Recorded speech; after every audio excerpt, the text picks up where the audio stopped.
for the people out there, and for me, because I'm not very knowledgeable on any of this. What exactly is PR, and like what is it that you do during your day? Oh my gosh. How long is this podcast? You tell you what, you Well, just sit give us down one really day. early in the morning and you start going through your emails, and pretty soon you're off way on another tangent because you're booking an interview or you're researching something, or all of a sudden somebody needs a press release right now they forgot to ask you about. Or I mean, it's a lot. I do tour press, so people that are out on tour, I help promote those shows. Hmm. We write all the press releases for new music, new books, new whatever they're doing. Um, and we book a lot of interviews. So it can be interviews for artists, it can be interviews for events, whatever you've got going on. That's, we do a lot of that. And when you have multiple clients, it's a constant. You never know. You might wake up thinking, okay, I get up and do this and this and this, and you don't even touch them until 6 o'clock at night because everything else changes. So you have to be very flexible, Right. but it's fun, and then you get to go out to shows and you get to, help your artist and be, watch them be successful. That's the best part, is watching your work come to fruition. So, So it sounds like you work hand in hand with kind of a marketing thing of a mhm. marketer kind of person. So is that Yeah, true? Is that kind of how it shakes out? it is. A lot of people confuse marketing and promotion with what a publicist does. They're very, very similar. Right. Um, like advertising marketing, we don't get into that at all, really. I mean, maybe just itty bit, because they're so parallel that Hmm. sometimes we have to. But for the most part, our part of it is solely focused on whatever project that we're working on. But it's very, very similar. I still have to make graphics from time to time, and Right. there are things that are very intertwined with it. Yeah, marketing. It seems like it's kind of a part of definitely a part of what you do, like visual kind of stuff, and Yeah. I guess so. So who's responsible for kind of the theme of?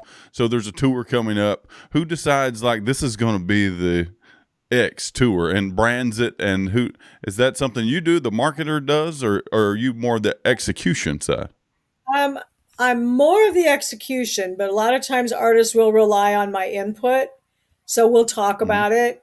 And especially those that I manage. I manage a couple artists. So then I'm wearing double hats. And, so we Hmm. try and do that. A lot of times it's the artist that comes up with it. And because they know what their music is, they know what words, they want to use to describe their tour. But a lot of times it's a team effort. But a lot of artists don't have a big team. A lot of times it's me and them, or maybe one other person, maybe a booking agent. So then we all wear a lot of hats, and we just, Right. everybody does it in conjunction, and you figure it out. Right, because all those little jobs still need to be done, even if even if Absolutely. there's no person assigned to it. Yep, absolutely. I So mean, somebody has to. yeah, are there any particular artists when you look out into the whether your clients or not that are just really nailing the visual asset game? Oh my gosh, there's a ton of them. Yeah, there's a ton of them. Um, I mean, I can just give you one example off the top of my head. Not my client. I just went to a Jelly Roll concert, and I'm telling you, he blows it away. He has Really? pyro, he has video, he has stuff going on behind him at all times, and big screens all over. Um, Mm. it's very impressive. He also has a very big budget. You know, Normal artist Right. does not, and you're depending on doing graphics through, whether it's a Photoshop or Canva or some other Adobe, something like that. Um, but visuals help everything. It's just the world we live in right now. So you Definitely. have to have it. It captures people's attention, especially on social media and on your website and everything else that you're doing. So yeah, there's a long list of things that they don't tell you have to learn when you jump into this.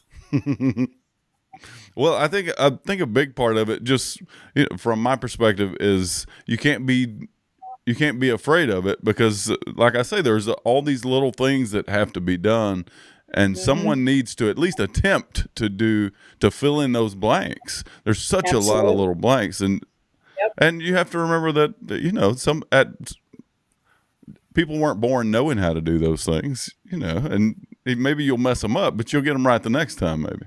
Yeah. Yep. I think that's the key is it's a lot of trial and error. And you know as well as I do in this industry, what works today may or may not work tomorrow. So things change and what people want and how they're doing it and whether, I mean, we never had streaming a few years ago and now everything is streaming. So it's definitely you learn to go with the flow in this business and just keep Right. learning stuff and trying to be a step ahead of somebody else. And so it's it can be challenging. There's some days you wonder why the heck you're doing it, and there's other days that you just sit and smile and you're like, this is why I do it. So Right. it's very rewarding. Yeah, it is from my perspective too. It can get a lot of days, on non-show days, especially when all the stuff Mhm. is going on, and all the getting ready and the prep and all that. It can be obnoxious. It can be, and I can think, what am I even doing? This is no fun. But on show days, especially on the ones when everything goes great, Right? it's definitely worth it. You're right. Yeah. Yep. Yep. It's the truth. Or if you have a big, if you're working on a big project and you get the interview of a lifetime, you get whatever that you've been hoping to get on, it makes it all worth it. Right. So it's those things. Definitely. Or you have a fan come up to you that says they saw you on XYZ or whatever, and you're like, oh, people are watching it. All of this makes sense now. And it moves needles for you and it helps you book another show. It Right. helps you Hmm. whatever. That's just it. There's Yeah, so many aspects to it. So for sure. So tell me, so your job is multifaceted, let's say, but there's also a pretty specific thing that a music publicist does. Can you give me exactly what that would be philosophically? philosophically, my job is to help promote you or whatever artist is out there. And I mean, spread the word. That's the biggest thing. That's what public relations does is we bring Okay. awareness to whatever project we're working on, whether it be music or otherwise. So that's the biggest thing that we do. Hmm. And that's via any channels that you can, so radio, TV, Yep. streaming, whatever you could do. Yep. That's Yep. okay. Especially now, podcasts are huge. So we do a lot of Right. podcast booking interviews for podcasts, and there's new ones popping up all the time. We do live in person. We do streaming like we're doing today. We do email question and answers. We do radio, newspaper, magazines. I mean, any type of outlet is considered media. And it's our job to get those interviews or coverage. Sometimes they just take the coverage off of the press release that we write. So there's lots of different avenues to go down. Some of them are 5 minutes long, like you call into a radio station, 5 minute interview. You got to tell your whole story, 5 minutes. Other times, you something like this, you get an hour and you have a lot of time to really dig deep. So Right. there's a lot of even though it's the same thing, you're booking an interview. Well, there's a lot of pieces to that little puzzle to figure out ahead of time on what you're going to talk about, how long do you have, what are you really talking about, and what's going to Hmm. be the best way to sell it. It's yeah, there's a lot. I can see that. I can see it, and especially there's all that overlap into marketing and into everything else, into being an agent, and like there's all that overlap. So Hmm. so at what point or at what stage in a career do you think it's important that an artist brings on a publicist? That's a very good question actually, because I get people that do reach out to me often that they're not ready, um, especially in today's society. Streaming numbers and social numbers mean a lot to a lot of people. So, especially outlets. So, if I had a new artist that came to me and they had less than 5,000 streaming or media, and it doesn't have to be on all of them. It can be maybe just their Facebook numbers are high, but maybe there's maybe Spotify or Apple. Um, if they don't even have that, they're not ready yet. They really need to have that as a baseline and say, okay, I've got at least 5,000 followers that are active, they're organic, and they're going to be there for me. They've got my back. Because I can't pitch that to a radio station or a TV or anybody and say, hey, I've got this great new artist. Their voice is great. The song is amazing. Nobody's going to know about it. So we have to have kind of a bottom. Um, some people come and they really just don't have the talent. They're just not there yet. And that's a hard one to tell somebody is you need to go back, you need to practice more, you need to, hone your skills. Hmm. But, there's a million people that are very good. There's people that should have a publicist that don't, they're trying to do it all Right. themselves and they're not doing a good job at it. So there's a fine line in between those two, but we do get asked a lot to do it, and people don't understand the logistics of it. They think we're miracle workers, and we are not. We're busting our butt. We're competing with how many artists are out there now? I mean, there are new ones popping up every Right. single day. So it's Good hard. grief.